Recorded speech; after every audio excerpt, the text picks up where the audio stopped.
Magandang araw. Gusto ko lang reaction video about sa pro-China, tsaka yung mga kababayan natin na galit sa China. Kasi naisip ko lang, ano kayang kinakagalit nila sa China? Kasi, kung isipin natin, si PBBM, nung una pa lang, sinabi na niya na inimitunan, friends to all. Pwede naman ganun kasi tayo mga Pilipino, yun na yung nakatatak kung kahit saan tayo magpunta sa tanong, anong bansa ka galing? Philippines. Sasabihin nila, ang mga mababait yung Pilipino, yung magalang, yun yung tatak na ng mga Pilipino. Sana, parang, yung sa akin lang, pwede naman natin gawin, inimitunan eh.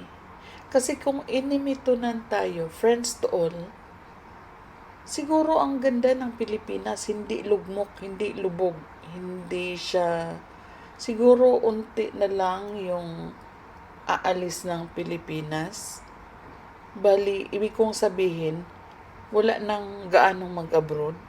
Kasi, kung kahit ako naman, kung may pagkakitaan ng sa Pilipinas, hindi na ako pupunta ng malayo.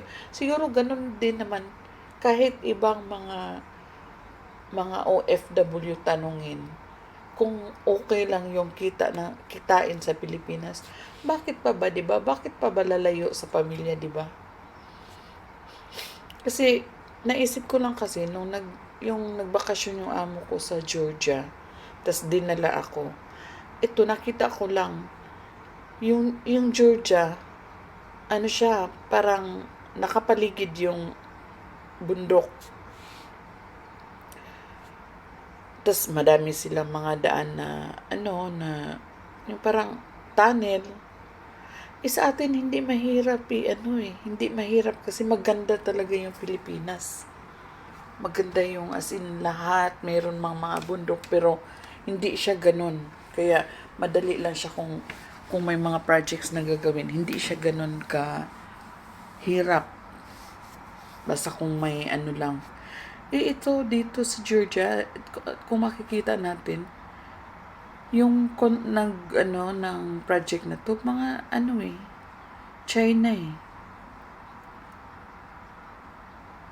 Kaya pwede naman siguro kung para sa akin lang kung inimitunan tayo, siguro ang ganda ng Pilipinas, tsaka walang mga kurakot, yung walang mga kurap na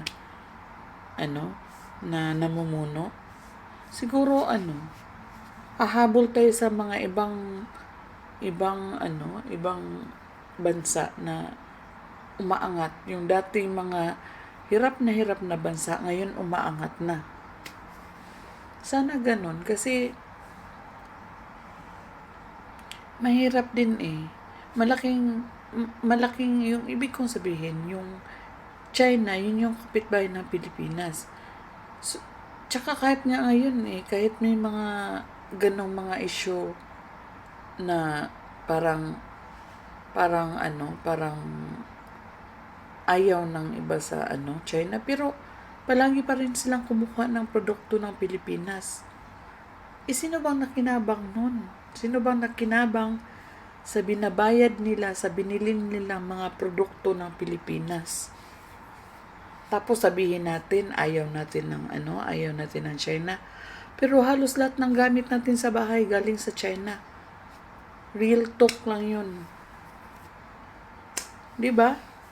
Sana maiba kasi kung halimbawa naman na may ginawang masama yung mga Chinese citizens sa Pilipinas, hindi naman tulog yung natin eh.